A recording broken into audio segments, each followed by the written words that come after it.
Some of you are waiting. 7 of you. Do you guys have any questions? Or am I going to just solve exercises?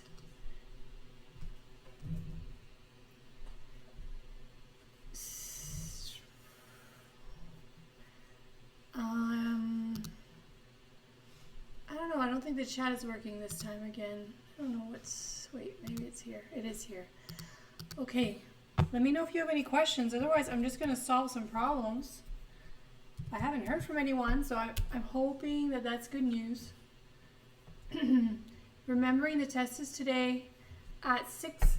I ended up opting to send you or to post just the test. It's 10 pages long. I was going to enter it into the multiple choice options, and I just figured it's going to take way too long and would not be a good use of my time. So I just sent it to you, or I just posted it, so you can download it, or you could stare at it online and answer the questions and solving on separate pages. You can then send me the solutions by email. All right. So let's see if we can just, if you don't have any questions, I'm just gonna try some exercises. How about we spend some time doing some of the old material, because that's going to be on the test too, right? Not too many questions of the old material, but some. So, or maybe I should ask you, what kind of problem do you want me to solve? I'll give you guys a moment to think about it and text it in the chat. Otherwise, I'm going to try these problems that you can see there.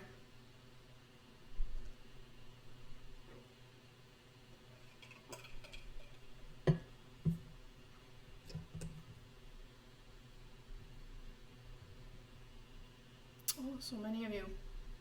So as people are joining, I'm just asking what problems you want me to solve, what units. Also, just to let you know, the test will be available at 6. It will be due by 10. You have to upload or email me the solutions, okay, your best answers. And the work should be independent. Shouldn't be working with anybody else. I will be able to tell if you have virtually the same answer and the same mistakes. So also don't necessarily trust your classmates. They might have the wrong answer. So if that's any incentive to work on your own, work on your own. Okay, so no comments. Let's see what I can do.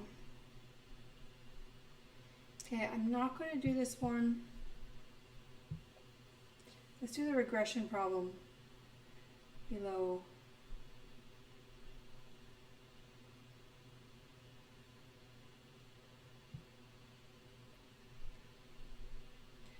So a researcher is studying how the height of children during early adolescence is affected by milk consumption.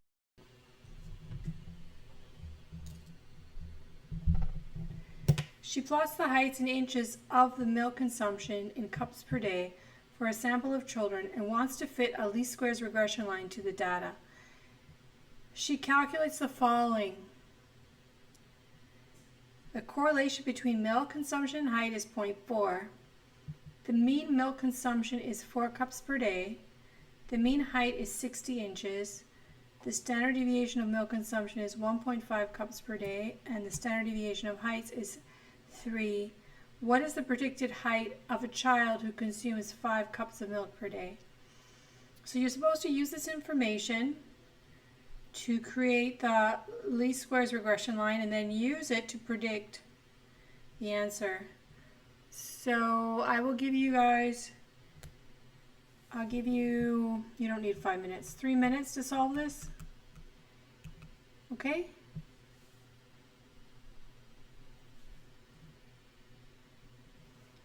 So try that.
No, the stream is not frozen. I gave you some time to solve this problem because you need to solve these problems.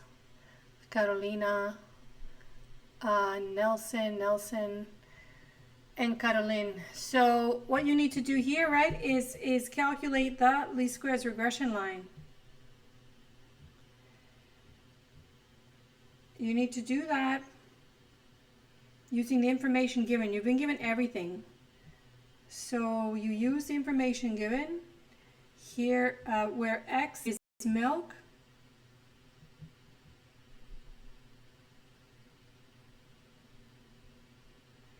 And Y is about the height, right? And you gather all the information given. So you have this information. R is 0.4, X bar SX, Y bar SY. Then you calculate B, the slope. Then you use it to calculate Y equals A plus BX, where you you substitute in the point. We know that the least squares regression line will cross through the two means. So then you put them in there.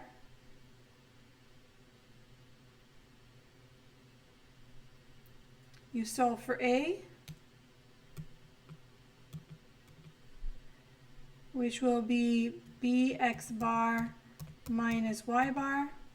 And when you find your final equation, I'm not going to do it, it's going to take too long. I'm just reminding you how to do this. You get Y hat equals A plus BX, and that's basically it. You put in the values A and B that you find, and then you use the values for X that's been given. In the question you've been asked to find for 5 cups of milk to find the answer.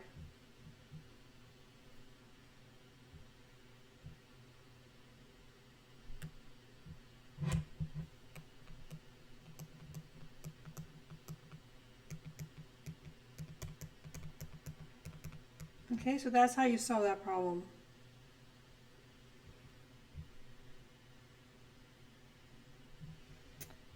And this that's the outline. If you get a question like this, that's the outline of what you need to do. And in this question, the answer is actually turns out to be B. If you want to focus on that type of a question. Okay, very good, Antonio. Very nice. Okay, so if you don't know how to do that, that's how you do it. That's the outline. Okay, so somebody asked for inf. Let me see if I find an inf problem. I did a lot of inf in the last few days. You could go back through those videos if you didn't see them. Or if you want me to find one now.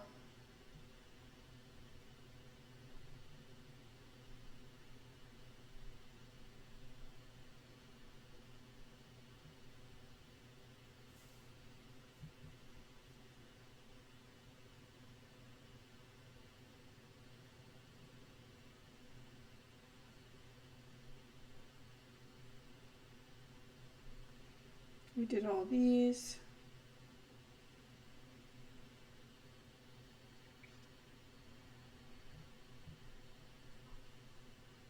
I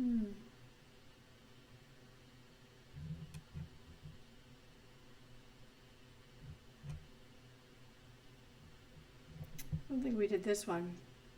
A car company, it claims that less than 8% of its new cars have a manufacturing defect. A quality control inspector randomly selects 300 new cars and finds that 15 have a defect. He conducts a hypothesis test to examine the significance of the car company's claim. What is the p-value of the appropriate test, hypothesis test? So let me give you a few minutes to set it up, and then I'll come back and show you how to do it. So let me give you 5 minutes.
Okay, I'm back.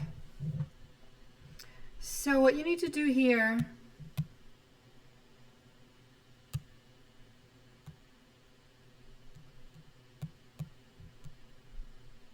what you want to do first for these problems, remember the two questions you have to ask yourself.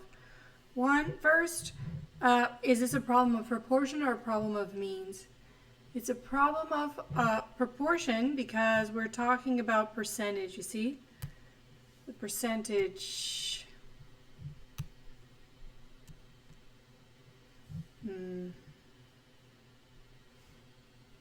I'll make this bigger. So you're speaking about percentage. And so in that case,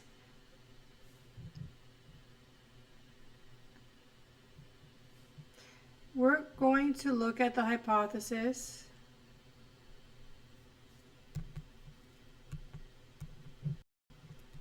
The null hypothesis against the alternative. Remember, this is for proportion, so it's about the true proportion.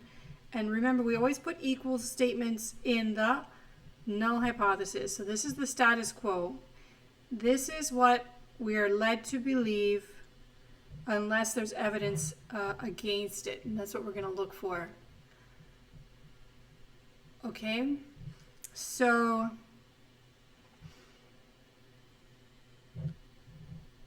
you're going to put 8 here. You can write 8% or 0.08. And whatever you put there, you also put there. And then in this, so what we're going to say is the status quo is that the company claims that it's 8% or less. Okay? We're going to examine the significance of the company's claim. So we are going to check if we're going to put this in the status quo, that it's 8% or less. We're going to check if it's if there's evidence that it's greater.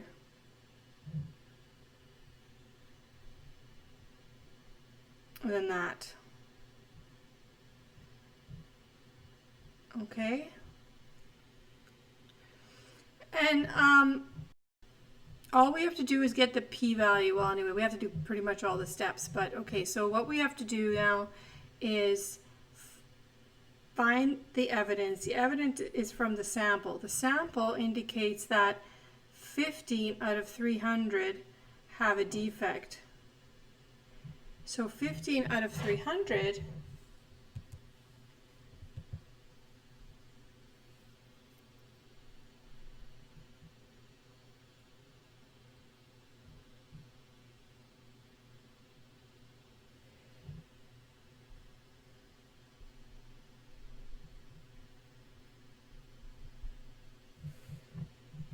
is 0.05. Okay. I think I'm going to change this. The 0.05, it's 5%, which is already less. It's already less.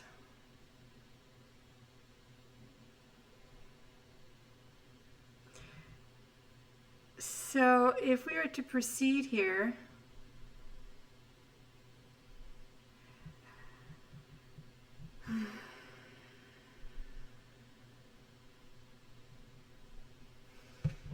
then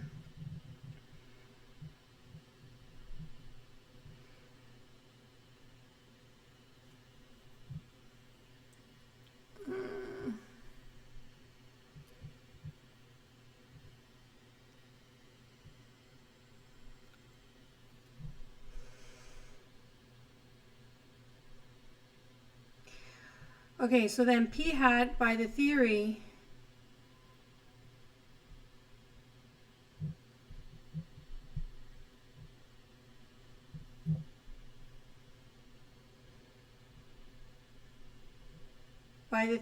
p hat is approximately normally distributed with the mean of p, the hypothesized value. We assume the hypothesis to be true. So this is 0.08. And the standard deviation is going to be p times 1 minus p. Remember, this is the hypothesized one over n square root. And when you plug all that in, you get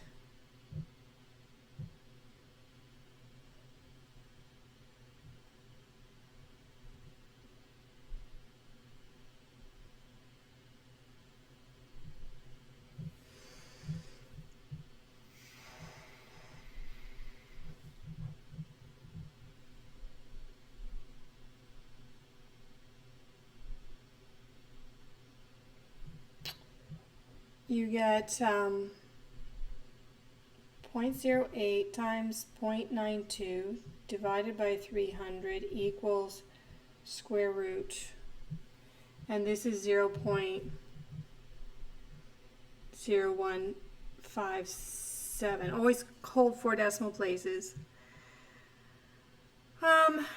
Don't hate me, but I'm going to change the null hypothesis, because what's going to happen is, what we're going to do is we're getting a negative number. So this actually has to be tested on the left side. I said don't hate me. Oops. When we make a claim, we're going to test the claim. So the claim should be in the alternative. It's the only way this is going to work. So what I'm going to do is I'm going to say that we're going to test the claim. So the status quo is that it's 8%, and we're going to test the claim that it's less. I'm going to change that. Okay, so we're going to test, the status quo will be that it's just 8.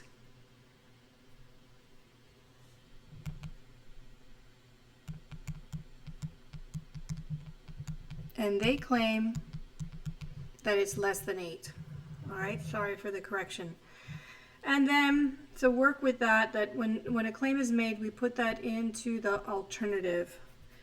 So then that doesn't change any of our calculations until now, so I had to change it. So we calculate the test statistic. The test statistic is, well, it's going to be in this problem a z stat. It's equal to the value, the evidence. We're going to standardize the evidence, right? So we're going to standardize 0.05. We're going to minus the mean and divide by the standard error, or the standard deviation in this case. So put all that together.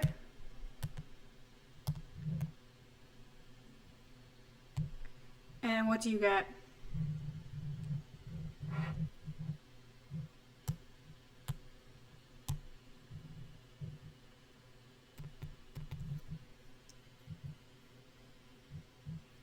What do you get?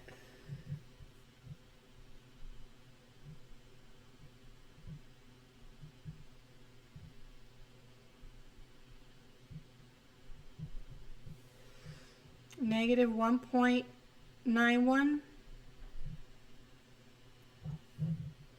Can you confirm?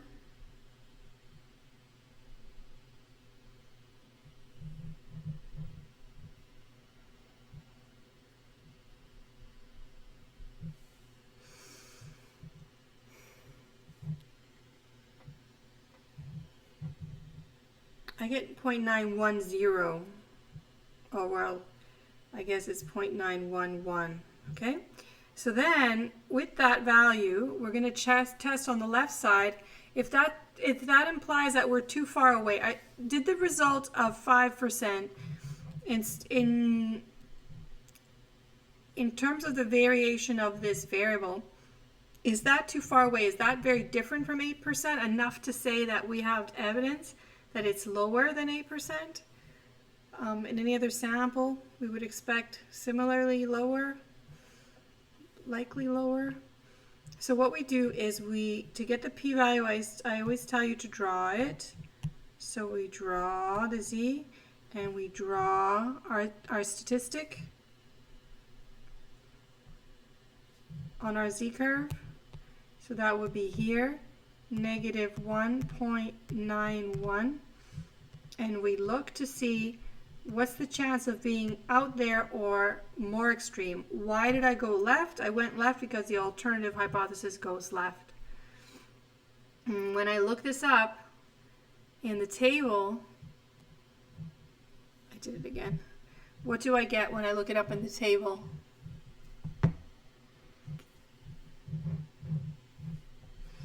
What is the probability probability would correspond then to the p-value. The p-value is the probability of seeing a value as extreme or more extreme, assuming the mean proportion is exactly 8%. Okay, so Jane, you got it, 0.0274. You're faster than me. All right, so the answer is E, as Jane suggested at the beginning. Very good. So the answer is E. All right, so sorry about that. We usually put the claim. I have some examples where I don't put the claim here, but yeah, you got to put the claim in the alternative. Anyway, if you write it all out, and you're neat and tidy in your answers on the exam, I grade generously. I give generous part marks. Okay, is there another one? You want another one?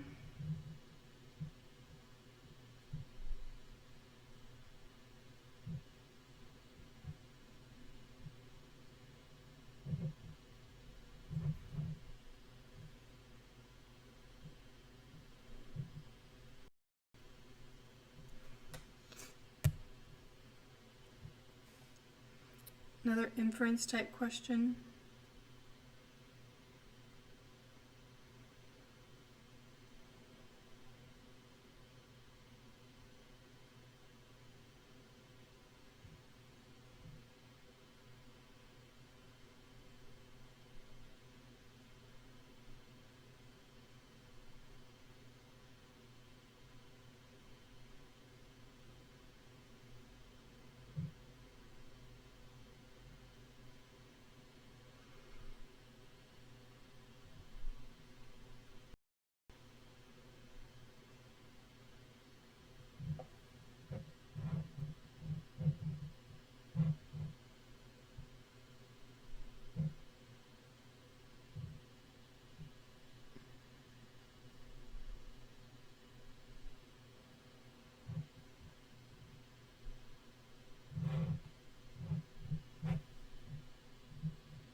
Okay. A random sample of 20 students at a large university has a mean GPA of 3.12. The GPAs at the university are known to follow a normal distribution with a standard deviation 0.47. Okay, can you calculate the confidence interval at a 95% level? Interpret the confidence interval. Okay, conduct, let's do this, C.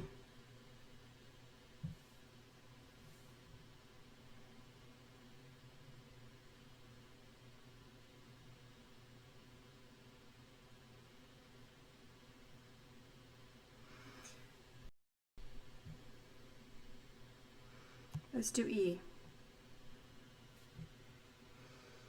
Okay, so what I'm asking you to do with E, so if you look at C and E,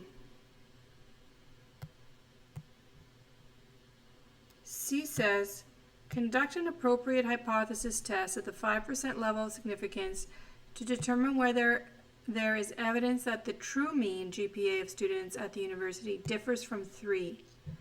Okay, this word differ means it's going to be a two-sided test. When you have a two-sided test, the alternative approach, alternative to doing the 5 steps or conducting the 5 steps approach is to simply make a confidence interval. Okay, so let's do E with this exercise and this information. Let's make the confidence interval.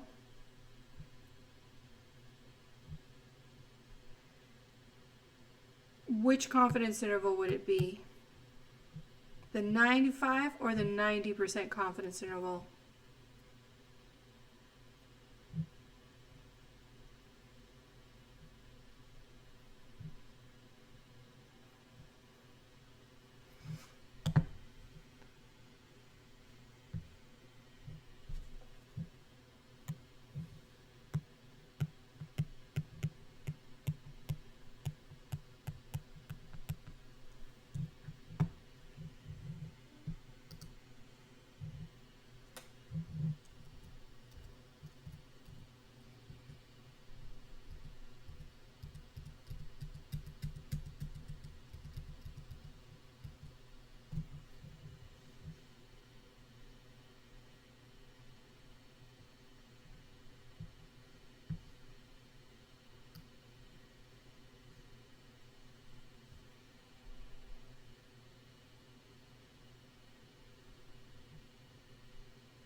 Okay, nobody said anything. So we make the 95% confidence interval, okay? And then we test.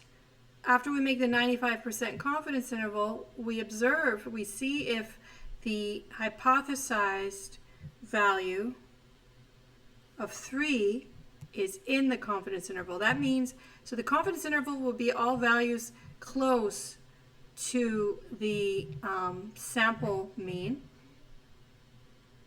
And so if the actual or the hypothesized mean is in that interval, it means that it's close to the sample mean. In that case, you would fail to reject the hypothesis of any difference.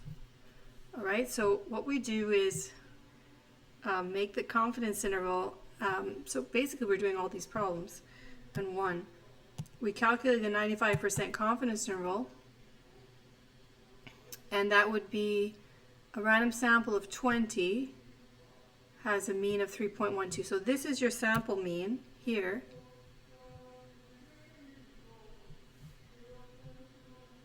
So X bar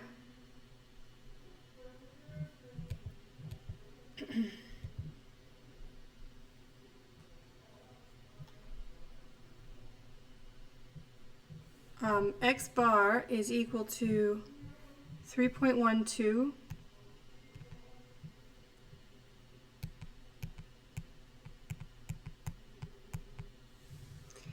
and building the confidence interval around that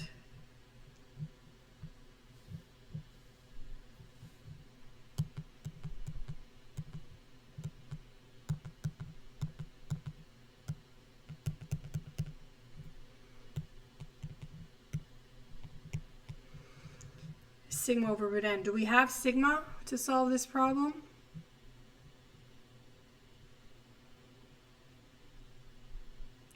They did give it to us, you see, here. So we have sigma, we have X bar, so we can plug all this in and make the confidence interval. When you make the confidence interval, so it's going to be 3.12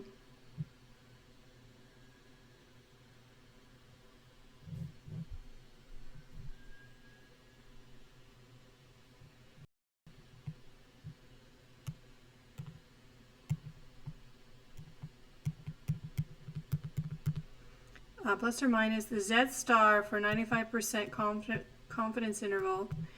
You have to go on your table, right? You have to go to the, you got to go,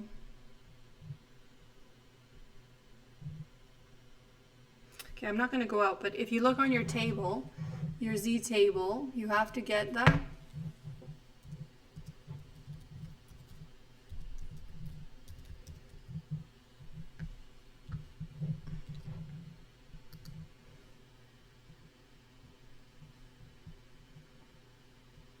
You have to get the, from the t distribution, right, at the bottom.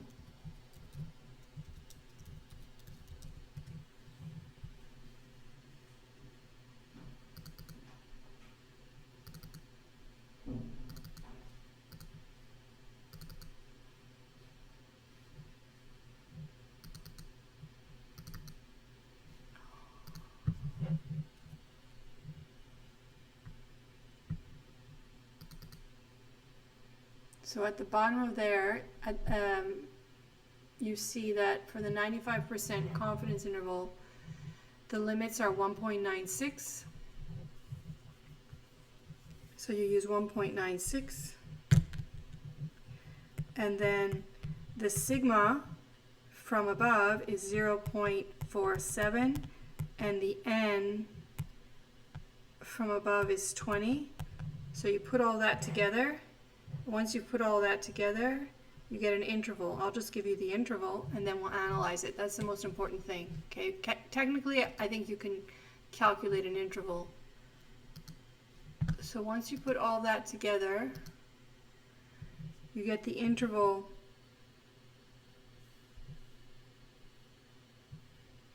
2.91, 3.33. And And it turns out, since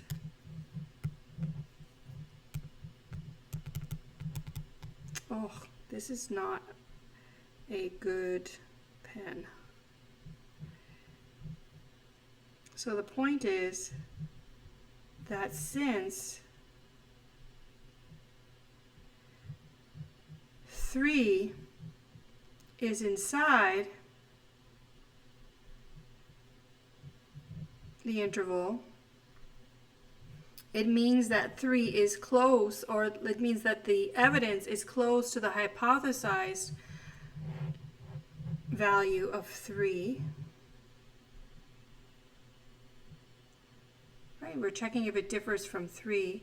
So since 3 is inside there, there's no difference between 3 and the hypothesized value. So we say we fail to reject. You fail to reject when your hypothesized value is inside your confidence interval. We were able to do it this way because it was a two-sided test. So you fail to reject. In other words, the 3 is a good guess at the average GPA. Right? So you fail to reject where the null hypothesis, so I should always write this out so we know we're talking about the same, we know what we're talking about. So H0, right? This is what the hypothesis was. It was that it equals 3 versus it's not equal to 3. For that hypothesis, we created a confidence interval, 95%, and we were able to see that the hypothesized 3, which is this,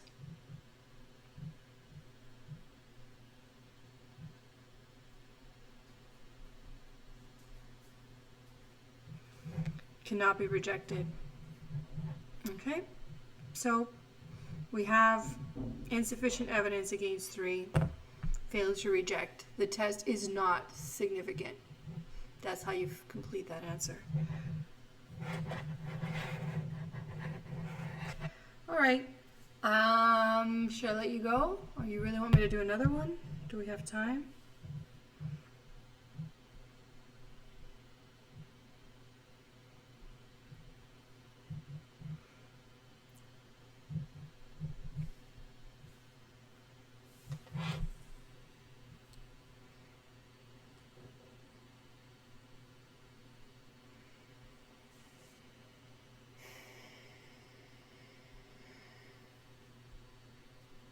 Just looking for problems.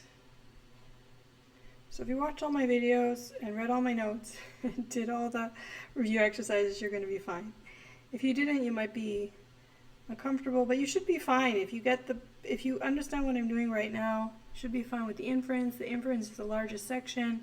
The other stuff, just a matter of reminding yourself what you learned before, because most of you did well in the midterm. So I'm not too worried about that, but you do need to know that material. You're not supposed to forget any of this material, in fact, because I'm hoping that this material is going to be part of your repertoire, part of your portfolio of knowledge. What can we say here? Let's see.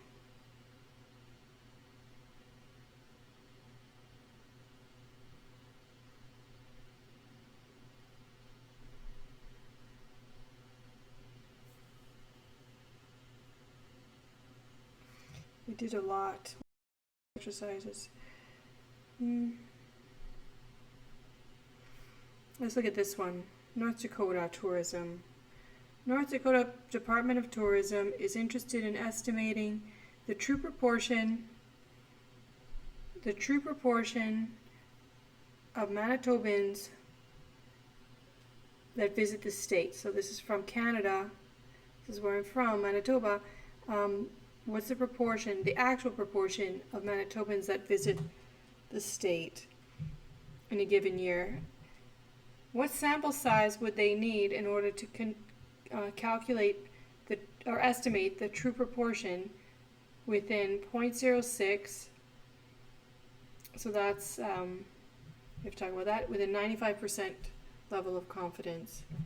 So what formula should we use?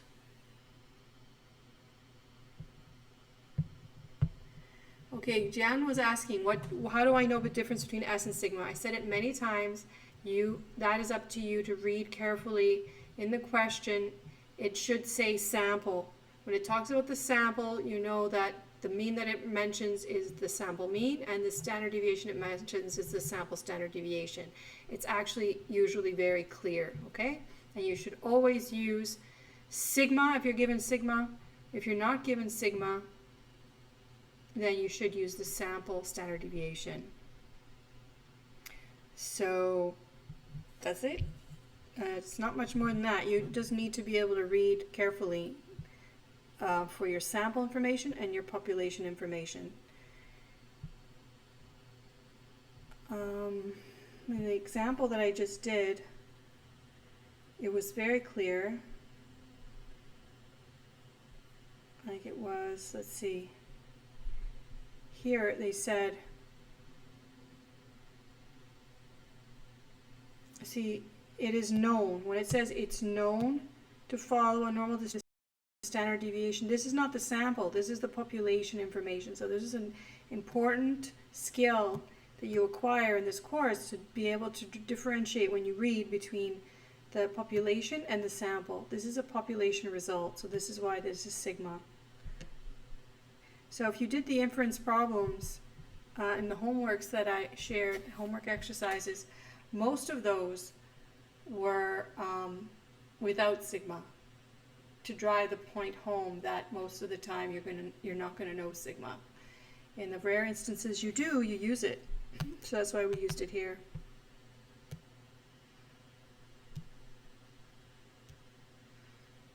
Okay, North Dakota. So for this problem,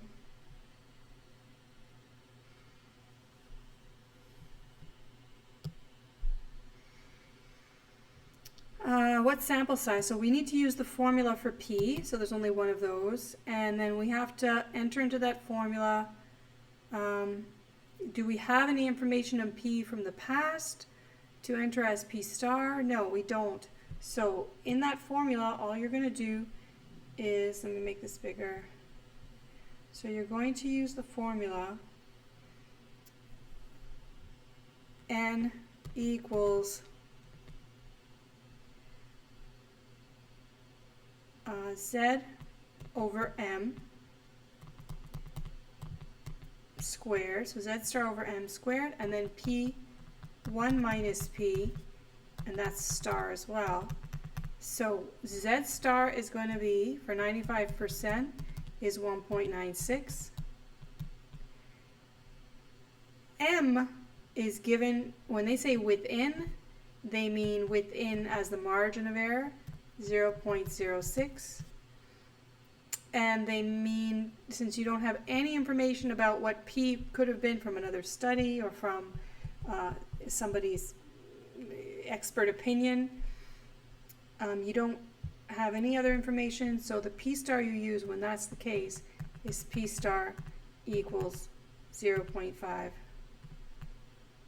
So 50%, because there's no reason to think it's higher or lower, just right in the middle. When we have nothing better, we go for the midpoint. P is between 0 and 1, so we pick halfway, 50%.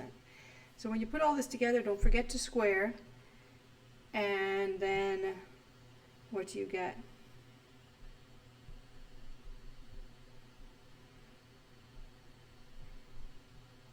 Oh, so sensitive. So what do I get when I punch all that in?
So the answer is going to be 266.76. So the answer is D. Right?